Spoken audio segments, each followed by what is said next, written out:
ए दुनिया रे भगवान समस्त को किछि ना किछि करिबा पई सामर्थ्य देइछंती। एहारी भितरे जे निजर बुद्धि खटाई किछि करि पारिला से ही एही दुनियार चर्चित चेहरा बा आजिर समाजर जणे परिचित लोक। पुणी मनीष जो समय रे निज कार्य क्षेत्र अवसर नहीं थाए सेतेबेलकु निज जीवनर अधा समय कटाई सारी थाए। सेतेबेले घरे रही से सबुदिन पाई विश्राम रे रही थाए। किंतु बलांगीर सहर रे एमिति जणे व्यक्ति अछंती जे निज सरकारी चाकरी रे जीवनर मूल्यवान समय बिताई सारिबा परे निजर अवसर काल रे किछि करी सारा जिल्ला रे चर्चा रे रही छंती। से व्यक्ति जनक हेउछंती बलांगीर सहर पैलेस लाइन ठारे रहुतबा ज्योति प्रकाश मिश्र बयस 76। ज्योति प्रकाश निज चाकरी अवसर ग्रहण करिबा परे से अदरकारी काठ किंबा अव्यवहृत काठकु आनी गृह साजसज्जा रे लगाइबा पई चिंता कले। एबे एभली अदरकारी काठरे पशुपक्षी ठारू आरंभ करी विभिन्न प्रकार जिनिस तैयारी करछंती जहार अनेक प्रकारर अर्थ रहिछि। ज्योति प्रकाश खाली अदरकारी काठरे एही गृह साजसज्जा जिनिस तैयारी करंती नाही। से बेले बेले निकटस्थ काठ मिल को जाई काठ किणी आनी मध्य अबिकल जिनिस तैयारी करछंती जहा आपण देखि आश्चर्य हेबा सह आपनक मन को खूब छुईबो। तेबे आसंतु एहाकु नै ज्योति प्रकाश कोन कहउछंती सुनिबा। नमस्कार। आपण मान को समस्त को धन्यवाद जे आपण माने मोर जिनस देखिक पसंद कले एवं मोर इंटरव्यू नेवार लगी चाहले। सो आपण मान को बहुत बहुत धन्यवाद। आपण को टीवी को बहुत बहुत धन्यवाद। सर अच्छा मो ना ज्योति प्रकाश मिश्र। मु 71 बैच एनआईटी ग्रेजुएट। तापर मु चाकरी करथिली एफसीआई तालचेर रे चीफ इंजीनियर होकर रिटायर कली। तापर पीकेएससी रे ई पद्मश्री कृताचार्य कॉलेज ऑफ इंजीनियरिंग रे मु सेक्रेटरी आउ चीफ एडमिनिस्ट्रेटर होकर थिली। तापर इने आसिकरी रिटायरमेंट पर मु किछि मोर हॉबी डेवलप कली करवार लगी चाहली एवं मते से काठ जिनस रे किछि आर्टिस्टिक आर्ट इफेक्ट किछि देवार लगी मते सेटा मोर भितर गुटे इच्छा हला एवं मु सेति लगी काम कली। प्राय दिन को 8 घंटा मु सेई थिरे करे एवं generally I give thematic sculpture actually जे जेंता बात्सल्य रस हला कि किछि वीर रस हला कि हम हंगे कामयाब कि लाइफ इज हाफ टोल्ड। तापर the listener J generally ladies माने ही लिसनर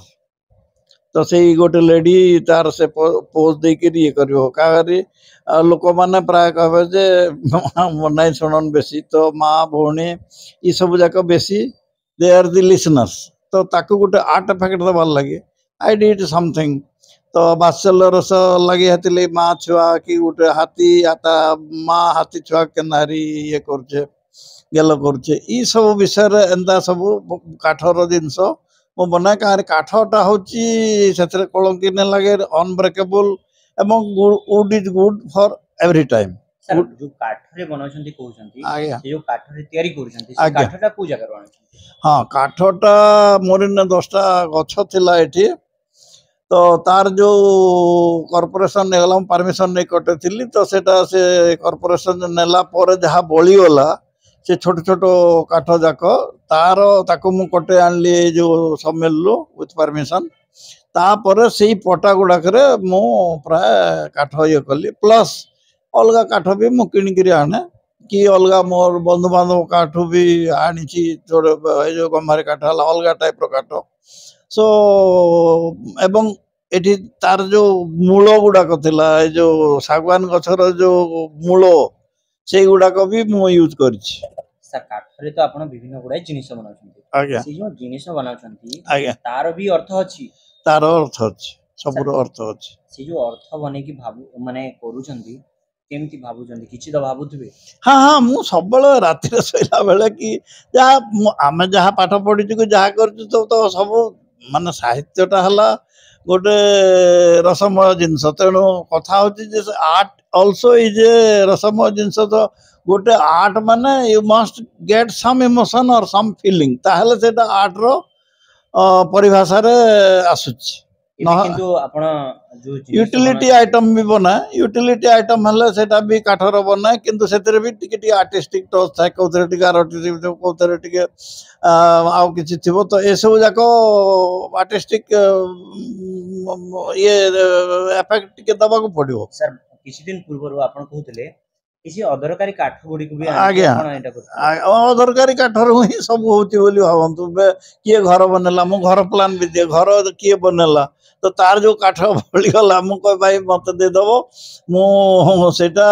किछि काम रे लगेबी तो से जिनिस माने बनौछंती आपण तार अर्थ भी अछि आपण केते खुशी अछि नै मु तो दैट इज ए सैटिस्फैक्शन तो सक्सेस समस्त पय न थाई पारे किंतु satisfaction everybody can be satisfied with his work जदि से ठीक मन दे काम करे आज्ञा युवपीढ़ी को वार्ता कोन रहबो हां युवपीढ़ी को मोर वार्ता रहला जे always work have some creative thoughts and just work for that काहे कि ना सक्सेस ता समस्त पय संभव नुहे समस्त सक्सेसफुल न हे पारंती लाइफ रे किंतु समस्त सैटिस्फाइड हे पारिबे तेनु you have to work and तमे जोटा जदि हार्ड वर्क करिवो you will definitely be satisfied and that satisfaction is life sir आपन को एज रे आपन जेतु रिटायर्ड पर्सन मुख्यतः माने घरे रही रही तांको रोगग्रस्त अवस्था रे राइट आपन किंतु ए अवस्था रे माने आपन मोर 75 वर्ष हलानी आज्ञा 75 वर्ष रे भी आपन हार माने नांती ना ना बिल्कुल ना हां केमती नहीं सेटा मोर रूटीन लाइफ हो कि मो किछि हॉबी मेरे व्यस्त था तो समहाउ गॉड्स ग्रेस भगवान का आशीर्वाद मोर शरीर एबे तो चालू जे एवं जे पर्यंत चलतिबो I will do some constructive job or something creative manage ठीक चली छी हां चली छी थैंक यू सर जो आपण जो अदरकारी काठ रे विभिन्न गुडे भलो दिसि जो काठर सामग्री बनौछंती आपण तो निश्चित भाबे खुशी अछंती हां किंतु सर ई जो बनौछंती आपण मेहनत करी के बनौछंती एटा बिकुछंती ना कोन ना आज्ञा आप माने मु प्राय कमर्शियल अप्रोच मोर नाही मोर आर्टिस्टिक अप्रोच अछि मु सेतरे खुशी जहा बना मु सेटा घरे रखे एंड मोर इच्छा जे गोटे एग्जीबिशन करबी किंतु मोर कमर्शियल अप्रोच बिल्कुल नै मु बिका केनारे पाइक बनाएनी सर मोटा मोटी भाबरे कहबा को गरे आपण माने आपण को रिटेल लाइफ एन्जॉय करछन yes it is only aesthetic sense रे मु बना जा एस्थेटिक एस्पेक्ट खाली ताको आनिया पय घरे मु देखे जोटा प्रतिदिन बना ताको देखि खुशी होय सेटा ही मोर लक्ष्य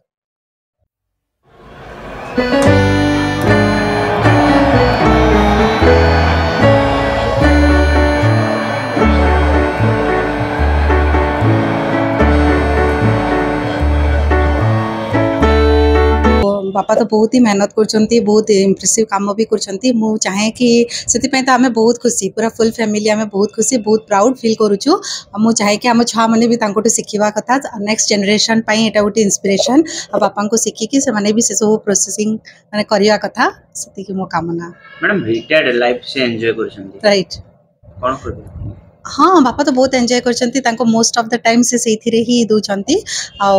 सेति से भी बहुत खुशी तांको भी टाइम स्पेंड होची आ मैडम किंतु एबे आपण देखुतबे रिटायर्ड कला परे अनेक लोक घरे रहि रहि रोगग्रस्त अवस्था को चालुछंती किंतु आपण को ससुर जे माने काठरे निजर रिटायर्ड लाइफ एन्जॉय करछंती कोन मेसेज आसीबो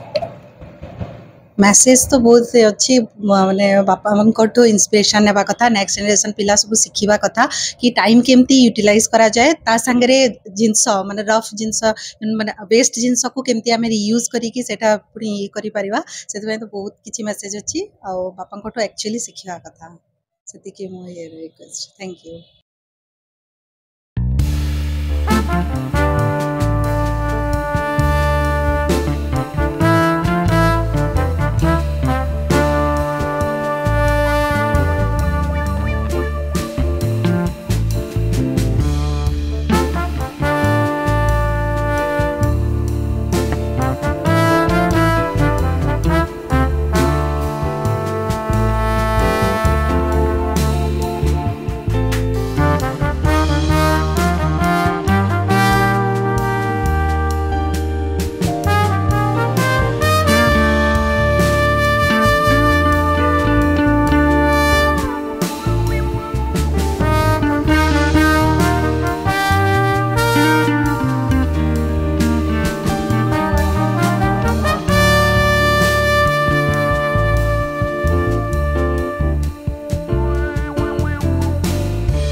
है।